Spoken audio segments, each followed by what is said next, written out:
한 주간 동안 주의 은혜 가운데 평안하셨습니까? 옆에 사람하고 인사합시다. 사랑합니다. 축복합니다. 네.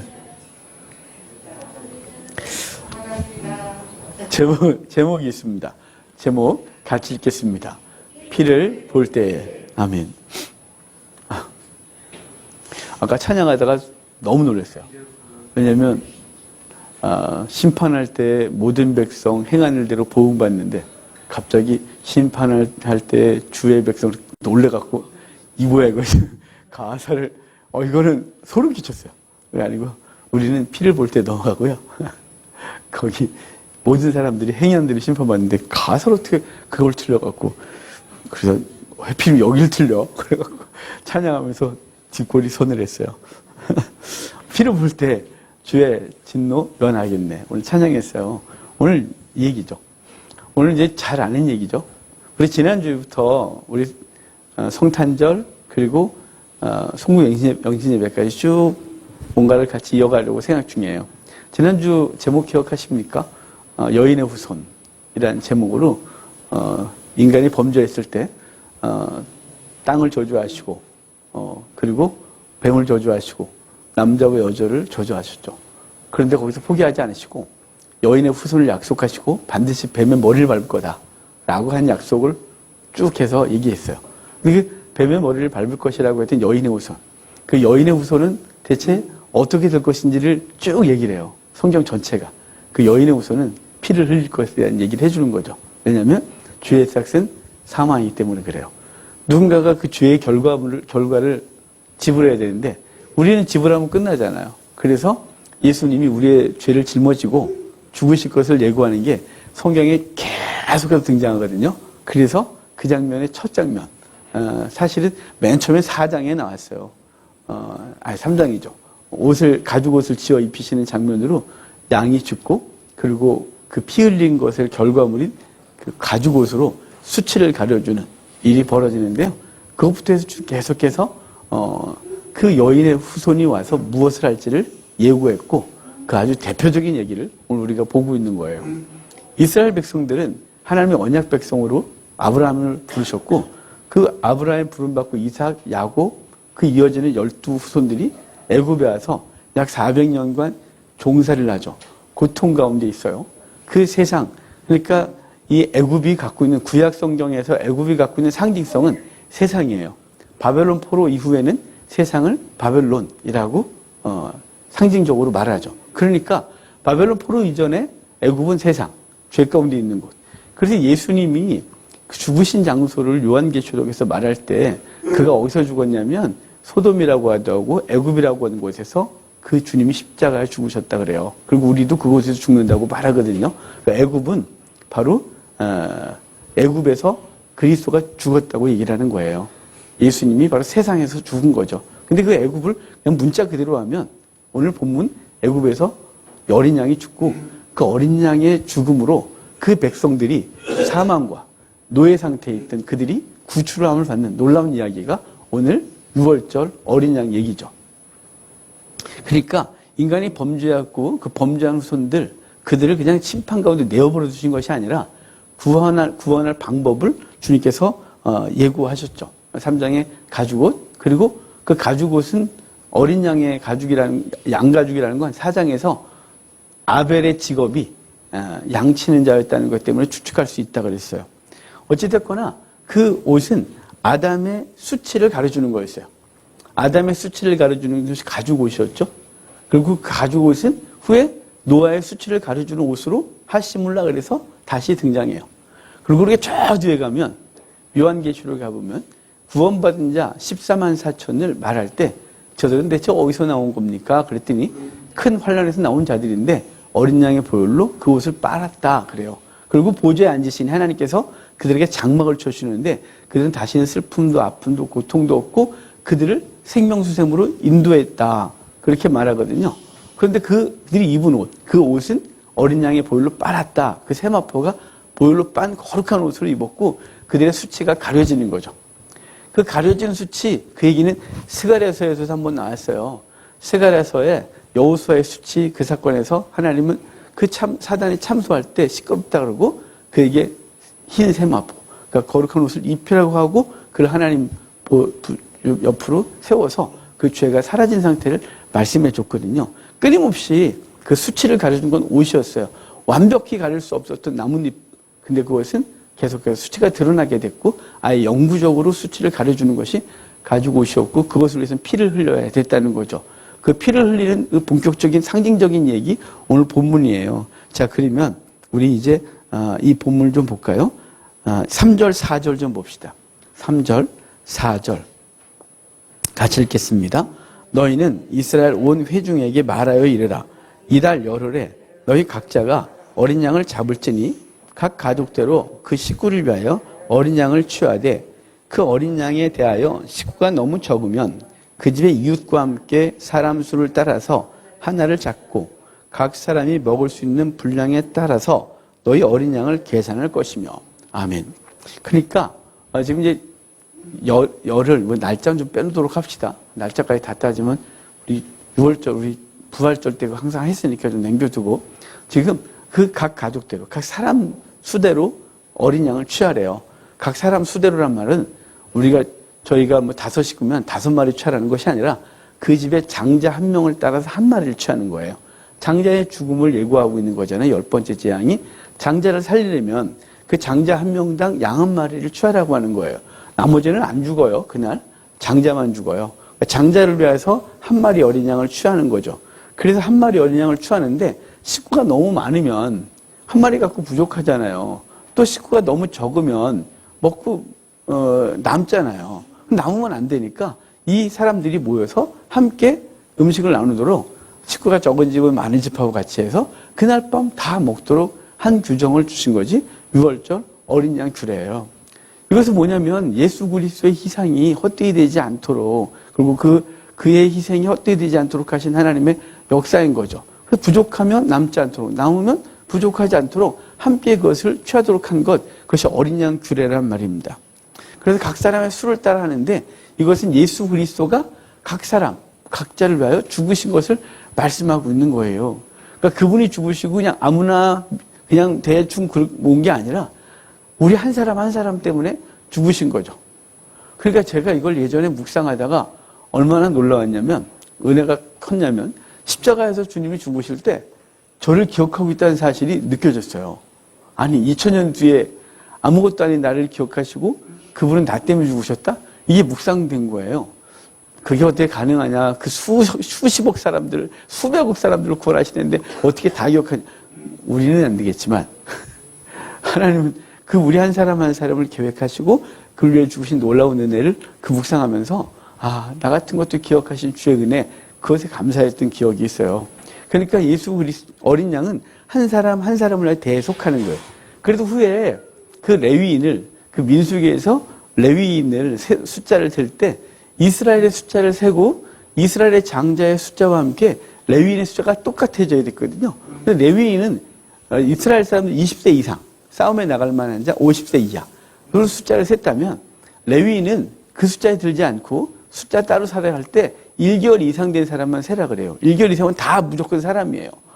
나이 제한 없어요. 1개월만 되면 살았다는 걸로 알고 그 사람은 다 셌는데 그 레위인의 숫자와 이스라엘의 장자 숫자가 맞질 않는 거예요. 왜냐하면 1대1 대속이잖아요. 그래서 그 모자라는 건 이스라엘 전체가 뭐예요? 속전을 내도록 하고 그 돈으로 그들의 생명을 구속함 받는 은혜를 말씀하셨어요. 그게 1대1이에요. 양 한 마리가 장자 한 명을, 레위인 한 명이 장자 한 명을, 그리고 예수 그리스도가 우리를 살리시는 놀라운 얘기를 성경은 계속해서 구원 계시를 발전시켜 나가고 있는 것이죠.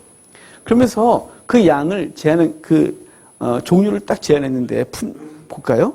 6절, 7절, 죄송해요. 5절 봅시다. 5절 같이 읽어봐요. 너희 어린 양은 흠없고 일련된 수컷으로 하되 양이나 염소 중에서 취하고. 어린 양 그랬는데 염소도 괜찮다고 말하는 거예요. 양과 염소는 혼용해서 썼거든요. 제사제도에서 비슷하게 생겼잖아요. 또 근데 어린 양을 취하는데 1년 된 수컷을 취하래요. 1년부터 3년까지가 어린 양에 속해요. 1년 이내는 잡아먹으면 잔인한 거고요. 1년 지나고 3년까지가 어린 양이에요. 3년 지나면 성숙한 양이 되는 거예요. 그런데 이 어린 양을 그 암수에서 반드시 수컷을 드리라고 하거든요. 암컷 하면 안 되는 거예요. 왜 수컷일까요, 그러면? 자, 우리 지난주 설교로 다시 갈까요? 지난주 설교에 뭐라 그러냐면 여인의 후손 그랬어요. 아들이어야 하는 것이에요. 왜냐하면 그가 씨를 갖고 있기 때문이죠. 여인의 후손 아들이 죽어야 되는 거예요. 근데 아들이 죽어야 되니까 지금 어린 양에서 수컷을 취하라고 하세요. 5대 제사 제도가 있잖아요. 레위기 1장부터 5장까지 번소화제권 그래요. 번제, 소제, 화목제, 속죄제, 속건제 그러는데 소제는 곡물제사니까 빼고 번제, 화목제, 속죄제, 속건제가 짐승을 하나님 앞에 제물로 드리는 제물이 제사죠. 그런데 번제, 화목제, 속죄제는 그 드리는 그 제물의 그 종류가 여러 가지예요. 그런데 딱 하나, 속건제만 한 종류 하나만 딱 정해져 있어요. 뭐 부자가 드리던 왕이 드리던 가난한 사람이 드리고 뭐 누구든지 속건제는 딱 한 종류. 수컷, 순양. 양의 수컷만 갖고 드릴 수 있어요. 왜 그러냐면요. 양의 수컷만 드리게 되어 있는데 그것은 속건제가 뭐냐면 속죄제는 하나님과 관계 속에서 부정할 때 드리는 거예요. 그러니까 뭐 편하게 생각하면 우리가 주일날 예배 안 드렸다. 그럼 누구한테 피해 준 적은 없잖아요. 예를 들어 하나님과 관계에서 내가 부정해진 거, 뭐 이런 거. 그래서 저기서 주일날 예배 안 드리면 부정해지는 거 그런 거 아니니까 예를 든 거예요, 예를. 그러면 그럼 속건제는 뭐냐면 그 속죄제고 속건제는 이웃에게 피해를 끼쳤을 때 드리는 게 속건제예요. 제가 나 좋은 사람 볼펜 하나 훔쳐갔다. 그러면 죄잖아요. 그러면 그 볼펜에 대해서 값을 지불하고 그리고 손해배상을 하고 하나님께 나와 드리는 게 속건제예요. 대가를 지불하고 드리는 게 속건제거든요. 그 대가를 지불하는 것에 드리는 그 제물은 반드시 순양이어야 하는 거예요. 그러니까 그러면 주님께서 우리에게 아버지가 우리를 사야 되는 거죠. 우리의 범죄. 이 범죄 때문에 우리를 구원하시는데 우리가 죄졌고 죄를 속해야 되는 거잖아요. 그럼 대가를 누군가가 지불해야 되죠. 대신 지불하는 거예요. 내가 지불할 능력이 없어요. 그럼 대신 지불할 능력이 이제 하나님께서 뭘 지불하냐면 순양을 지불하시고 우리를 사는 거예요. 속건하신 거죠. 그러니까 어린 양을 속건으로 드리는 거예요. 양을 속건으로 드린 거예요. 그래서 대가를 지불하고 산 거죠. 그래서 우리를 속량했다 그래요. 속량. 그러니까 대가를 지불하고 샀다고 말하는 거예요. 수컷을 드리라고 하는 것은 암컷 드리면 안 돼요? 암컷 잡아먹으면 안 돼요? 뭐 먹는 게 무슨 문제가 있겠어요? 그게 아니고 맛있는 건 암컷이 더 맛있다 하던데. 근데 왜 순양이라고 했냐면 바로 그리스도를 예표하는 놀라운 일이 있기 때문에 순양을 잡아서 그걸 잡아먹고 그리고 그 피를 문설주에 바르라고 말해주고 있는 거예요. 그 문설주에 바르면 이제 문설주에 바른 것으로 이제 그 집안에 있는 장자는 구원을 얻게 되는 거죠. 뭘 대가로요? 어린 양의 희생의 대가로 장자가 살아나는 거예요. 그러니까 우리 한 사람 한 사람이 구원을 얻은 건 우리 행위가 아닌 거예요. 예를 들어, 그런다고 살고 죽냐? 우리 하나님 잘 믿어. 야, 우리 얼마나 그동안 성실하게 살았는데 그래. 우리가 얼마나 하나님 백성답게 착하게 살고 바르게 살았는데 꼭 피를 발라야 되니? 우리가 하나님 앞에 얼마나 예배도 많이 드리고 말이야. 그런데 말이야. 야, 그런 이상한 짓 하지 마. 라고 하면 죽었어요. 그러니까 우리의 행위나 우리의 공로의 근거로 구원을 받고 취소되는 것이 아니고 우리의 구원은 예수 그리스도의 피, 그것이 유일한 것이. 오직 그 피. 유일한 그 피만이 우리를 구원하시는 것이 오늘 이야기란 말이에요. 그러니까 우리가 교회를 다녀도 10년 다니고 100년 다녀도 맨날 구원의 확신이 없는 이유는 뭐에 빠졌냐면요. 잘못된 구원론에 우리가 자꾸 들은 거예요. 그렇게 살면 안 되고 헌신 열심히 해야 되고 헌금도 많이 해야 되고 봉사도 열심히 해야 되고 그래서 하늘의 상급도 쌓아야 되고 이러니까 하늘의 상급 쌓은 거 생각하니까 별로 없는 것 같고 누가 또 그립디다. 여기서 하나님 앞에 헌금 드린 거 있잖아요. 그게 하늘에 쌓이고 건축자 재료는 그거로 하는 거래요. 이런 놈의 사기꾼들이 다 있어요. 그래. 여러분 그래서 우리 집 짓는데요. 그 돈으로. 그러니까 헌금 많이 안 한 사람은 집에가 처음 가면 집에 없어요. 노숙자 되는 거예요. 교회는 열심히 다녔으니까. 말이 됩니까? 그러면 이 땅에서 부자가 하나님 앞에 열심히 드리면 저 땅에서도 부자로 살고 억울하잖아요. 그쵸? 여기서 사람들 팍팍 했는데 저희 가서 영원히 팍팍해야 돼요. 말이 됩니까 이게? 그런 천국 상급론은 거짓말이에요. 없어요. 아무리 제가 다니면서 이 얘기 아니라 그래도 배운 사람이 가서 설교하는 걸 어떻게 듣다 보면 천국 상급 얘기를 또 하고 있어요. 아니 나한테 그렇게 배워놓고 이게 안 바뀌나 봐요. 여러분 무슨 상급이 있어요 우리가. 지옥 안 가면 다행인 거지. 우리의 행위를만 하면. 우리는 그래서 우리의 행위는 아무것도 할 수 없고 뭐로요? 예수 그리스도의 피로 구원을 얻은 거예요. 그 집안의 사람들이 아무리 경건하게 살았고 그 집안의 사람들이 이스라엘 민족을 해서 대단한 일을 했어도 그 집에 피가 안 발려져 있으면 죽는 거예요. 자, 우리의 구원의 유일한 조건은 행위나 능력이 아니라 예수 그리스도의 보혈이에요. 나를 위해 죽으신 예수 그리스도를 믿는 것이에요. 그리고 각자가 믿어야 돼요. 각자가. 우리 아버지 예수 잘 믿었으니까 나도 구원받겠지. 그런 생각하면 안 돼요. 우리 엄마가 얼마나 많이 기도했는데 우리 엄마의 기도가 나를 구원하겠지 모르고 딴짓하면 안 돼요. 우리 아들이 얼마나 열심히 하고 목사니까 그러면 나는 구원받기 안 돼요. 각 사람을 위하여 죽으신 예수 그리스도의 보혈을 믿는 것, 그것이 가장 중요한 것이. 그래서 각 사람을 위하여 양 한 마리가 죽는 것이에요. 그리고 그 양의 죽음을 통해서만이 그 집안의 장자가 구원함을 얻는 것, 그것이 오늘 우리에게 말씀해 주시는 본문의 내용인 거예요. 그런데 이제 8절 볼까요? 8절 9절 같이 봐요. 그 밤에 그 고기를 불에 구워 무교분과 쓴나물과 아울러 먹되 날것으로나 물에 삶아서 먹지 말고 머리와 다리와 내장을 다 불에 구워 먹으래요. 내장과 다리까지 다 구워 먹으래요. 그러니까 남김없이 먹으라는 거예요. 남김없이. 그래서 그것을 다 그 다음날까지 남겨두면 안 돼요. 그래서 다 이웃 간에 서로 식구가 많은 집은 식구 없는 집하고부터 같이 나눠 먹고, 그 다음에 남은 건 다음날 태우는데, 남은 건 뭐냐면 뼈를 먹을 수는 없잖아요. 이거 다 먹으란다, 갈아 먹어, 이럴 수 없잖아요. 엄마 이 뼈는 어떻게 먹어요? 먹지 말아줘. 살 좀 붙어 있으니까 다 긁어, 그것도 없죠. 그렇게 남은 거. 그걸 요만큼도 다 긁어 먹어야 되고, 야, 뼈도 갈아 마셔야 돼. 이럴 수는 없는 거잖아요. 그거는 태우라는 거예요. 남은 것이 하나도 없도록 하라는 것이 목적인 거예요.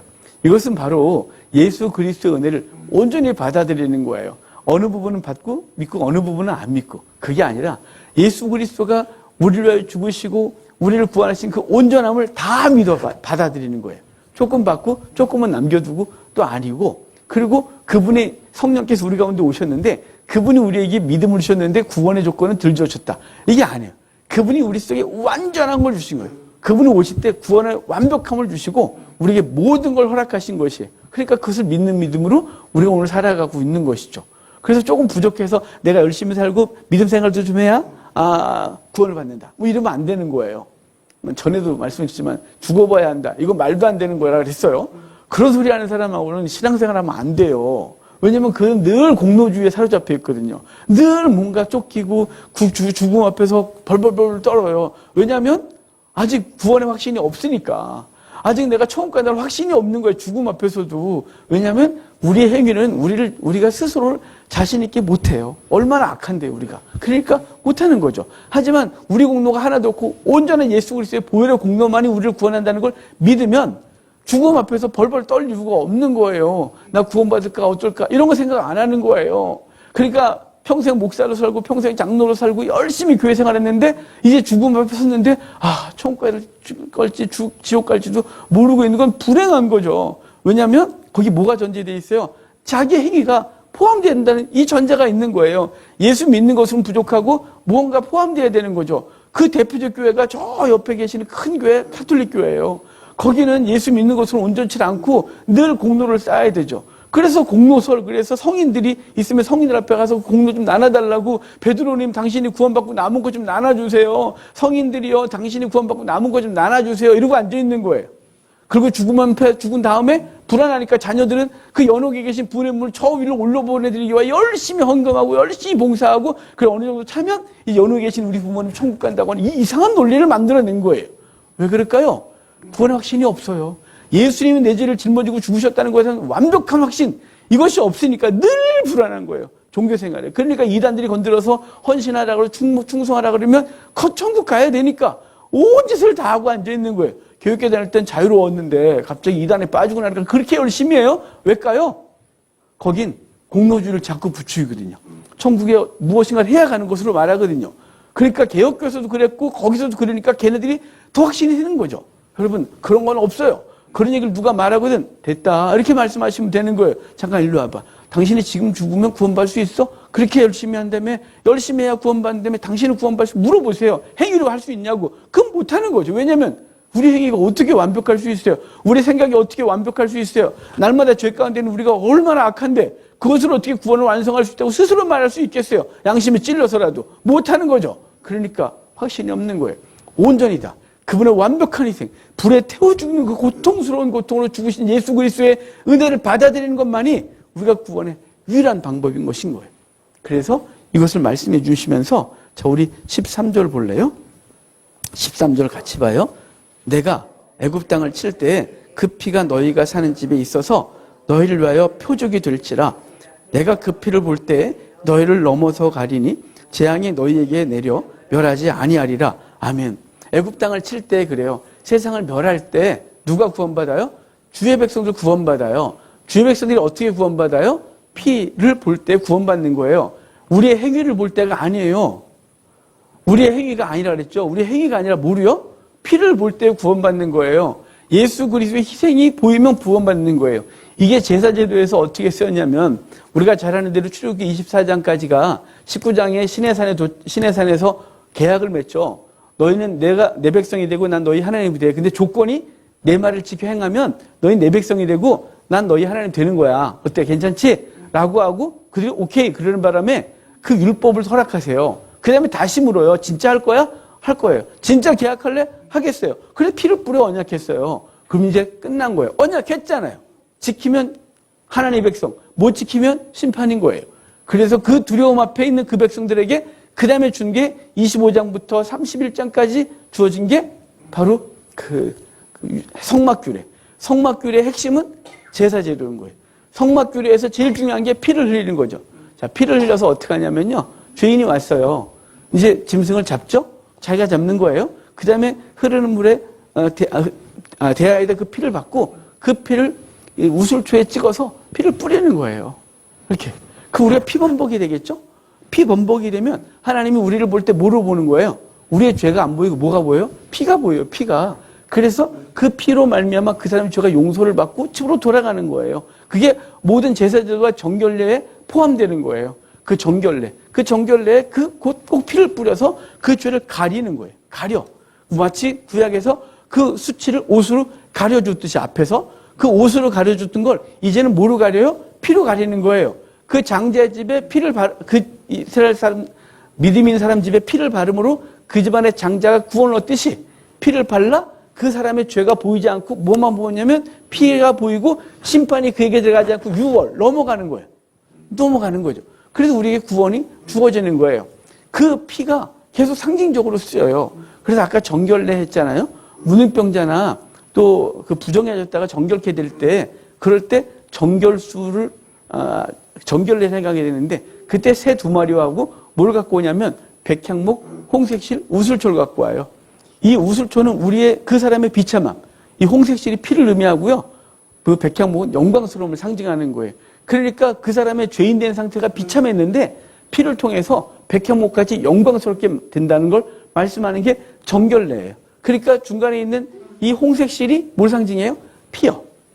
정결수 만들 때도 똑같아요.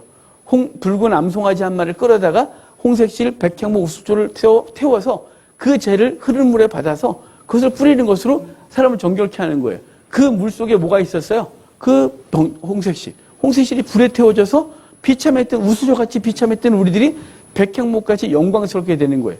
정결수에서 하나 쓰였던 게 뭐라고요? 붉은 암송아지. 그것은 예수 그리스도가 우리의 죄를 뒤집어 쓰고 죽으신 것을 상징하는 거예요. 불에 태워지는 거예요. 그래서 그것으로 우리가 정결케 되는 것입니다. 이게 제사제도가 우리가 끊임없이 말해주는 피를 볼 때 넘어가리라. 또 이 피를 상징하는 것이 또 하나 있었죠. 이스라엘 백성이 가나안 땅에 들어갈 때 가나안은 다 멸하라 그랬어요. 싹 죽이는 거예요. 살려두면 안 돼요. 다 죽이는데 그 땅에 들어가 다 죽이는데 딱 한 집안이 살아남아요. 한 집안. 그 집이 어디예요? 여리고의 라합의 집이죠. 라합과 만나고 라합이 우리를 구원해라 그랬더니 그러면 창문에 붉은 줄 매고 네가 원하는 사람들 다 불러다가 집에 모아. 그러면 살 거야 라고 했고 여리고 성이 무너질 때 그 라합의 집에 붉은 줄이 매여 있었고 그 집에 있는 모든 사람들이 구원을 얻는 놀라운 은혜가 있게 된 거죠.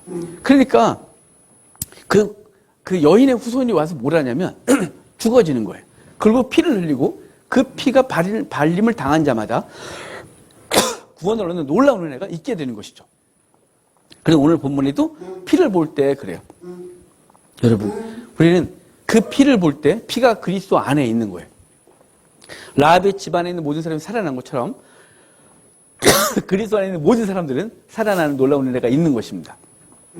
그러니까 우리가 이 성탄절 기간을 맞이하면서 예수 그리스도가 왜 오셨는지예요. 오늘 우리 암송 구절에서도 그랬잖아요. 자녀들은 혈과 육에 속하였음에 그것 또한 같은 모양으로 혈과 육을 함께 지니심은 죽음을 통하여 죽음의 세력을 잡은 자, 곧 마귀의 일을 멸하시며 또 죽기를 무수함으로 한평생매어 종로로 타는 모든 자를 놓아주려 하심이라. 그가 이 땅에 오신 이유, 그것은 우리 마귀를 멸하시고 그 죽기를 두려워하는 모든 자들을 놓아주는 게 목적이란 말이에요. 놓아주려면 그가 피를 흘려야 됐고 그 피를 믿는 자들은 살아나는 역사가 있게 되는 것이죠. 이 성탄절이 예수 그리스도가 이 땅에 오신 것, 그것을 기억하고 기념하고 감사하는 절기잖아요. 우리끼리 축제하고 놀고 뭐 그럴 수 있어요. 근데 그것은 반드시 뭐가 전제되냐면 이 축제와 이 즐거움은 예수 그리스도가 이 땅에 오셔서 죽으신 것이 전제됐다는 거예요. 그래서 우리는 구원함을 얻고 그것으로 천국 백성으로 이 땅을 살아가고 있는 것입니다. 비록 아직 우리가 죽지 않아서 전환해 가지 않았지만 우리는 이미 주님과 함께 천국 백성의 삶을 살고 있다는 사실을 믿고 이 땅을 삶을 살아내는 우리가 되기를 바라요. 이 성탄 기간에 우리를 위하여 내어주신 아버지의 사랑, 그 사랑을 기억하고 우리를 대신하여 죽으신 예수 그리스도의 은혜, 그것을 기억함으로 이 성탄절이 의미 없이 지나가거나 단순히 인간의 쾌락을 위하여 만나고 즐기고 끝나지 아니하고 하나님의 역사를 이루는 우리가 되기를 주의 이름으로 축복합니다. 우리 성찬합시다.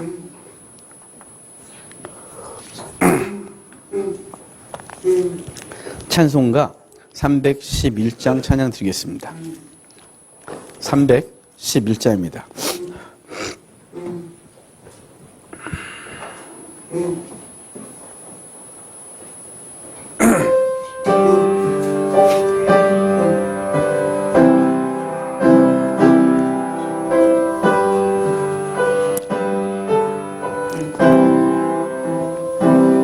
내 너를 위하여 몸 버려 피 흘려 내 죄를 속하여 살 길을 주었다. 널 위해 몸을 등무엄만 너무어 주느냐. 널 위해 몸을 주건만 너무어 주느냐. 아버지 보좌와 그 영광 떠나서 밤 같은 세상에 만 백성 구하려 내 몸을 희생했건만 너무어 다르냐. 내 몸을 희생해 너무어 다르냐. 죄 중에 빠져서 영축을 인생을 구하여 주려고 나 피를 흘렸다. 내 죄를 내속했건만 너무어 다르냐. 내 죄를 대속했건만 너무 무엇하느냐. 한없는 용서와 참사 지고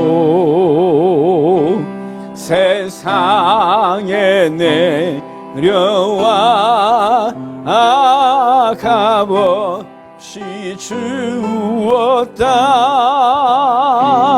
이것이 귀중하건만 너무 무엇 주냐.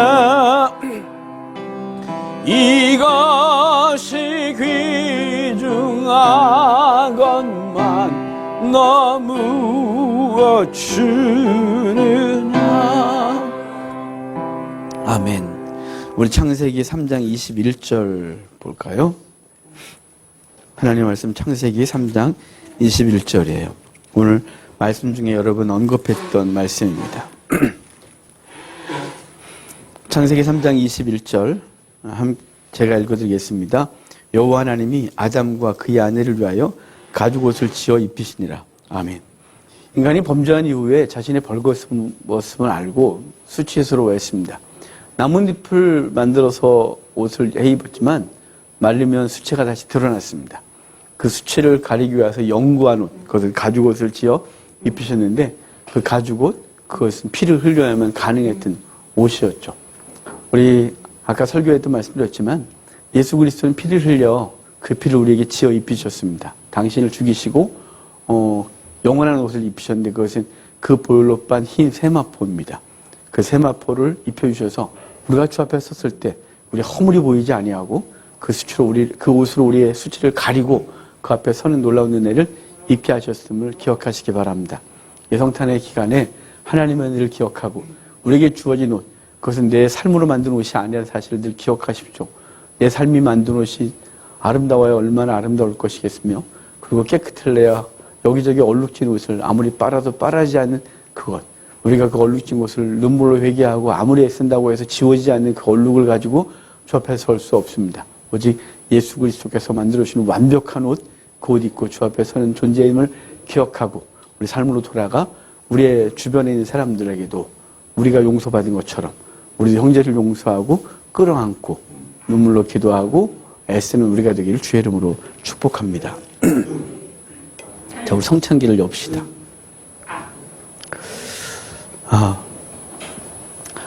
예수님께서 이 땅에 오셔서 우리를 위해 죽으셨는데 이것이 상징하는 바는 누룩을 넣지 않았다는 것이에요. 누룩을 넣지 않고 만들고 거뭇하게 만들고 구멍을 뚫어 만들고 주인이 손님에게 가장이 가족에게 나눠주는 규례를 갖고 있는 떡이라 그랬어요. 그것은 예수님께서 죄가 없이 오셨어요. 왜냐하면 우리를 속아서 오셨는데 죄인이 오면 그도 자기 죄 때문에 죽어야 되는데 되겠습니까? 그러니까 죄가 없으신 주님께서 우리의 죄를 뒤집어 쓰시고 그런 십자가에 달려 죽으시고 그리고 당신을 우리에게 내어주셨습니다. 사단에게 찢긴 것도 아니고 진 것도 아니고 스스로 당신을 내어주셨습니다. 우리 기억하고 이 떡을 대하면서 그리스도가 나를 위하여 희생하신 그 몸, 우리도 우리의 몸이 내 것이 아니라 주의 것인 줄 알고 주님께서 원하시는 삶의 자리, 주님께서 원하시는 것을 위하여 내 육체를 드리는 일을 다짐하는 시간 되도록 하겠습니다.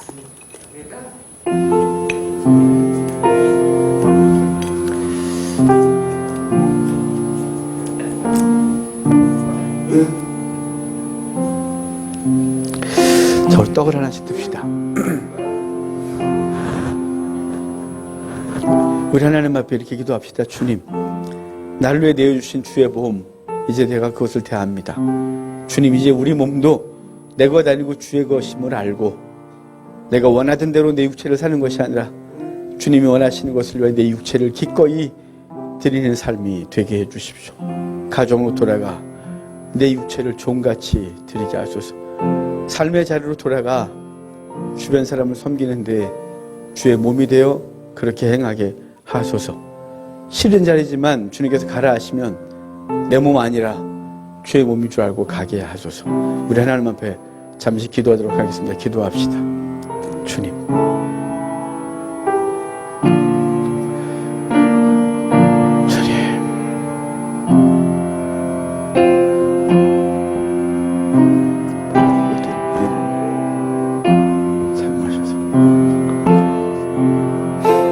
주님, 능처가 되고 싶으라고 마음을 되고 살아가고 죄짓는 게 사용.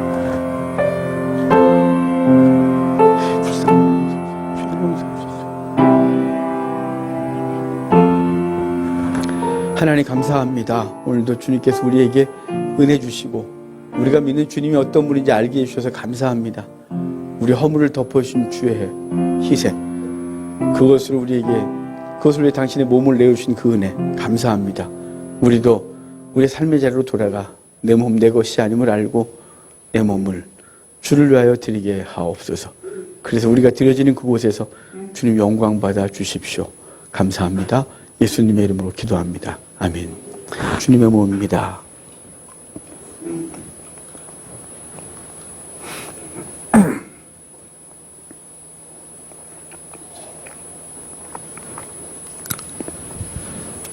주님께서 식후에 잔을 가지고 주시면서 이것은 내가 너를 위하여 흘리는 피 곧 언약의 피다 이렇게 하셨습니다. 이 언약은 우리를 구원하신 완성인 거죠. 이 피를 믿으면, 이 피를 바르면 구원하시겠다는 그 약속, 그것입니다. 오늘 이 잔을 대하면서 우리를 용서하신 그 은혜 기억하고 우리도 우리의 삶 가운데 주께서 원하시는 거룩한 일을 행하기를 다짐하는 시간 되도록 합시다.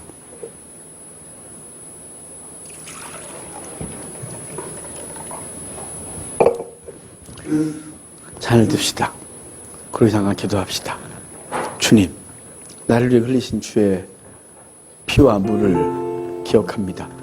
그래서 우리의 죄를 씻으셨고 정결하게 하셨고 우리에게 생명 주신 그 은혜 감사합니다. 나도 돌아가서 우리 가정, 우리 삶의 자리에 아직 생명 없는 자,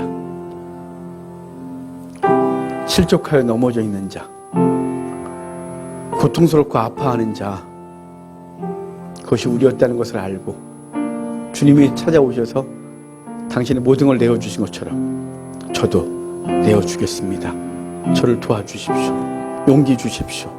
그래서 살려내게 하소서. 잠깐 기도합시다.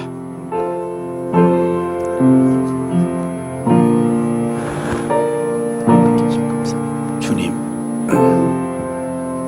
주 놀라우신 은혜 하시고 지금 기도합시다. 도와주시고 나를 위해 흘리신 예수 피를 오늘도 사랑하고 우리의 형제와 자매와 가족들 다 쏟아내서 은혜를 풀어주십시오.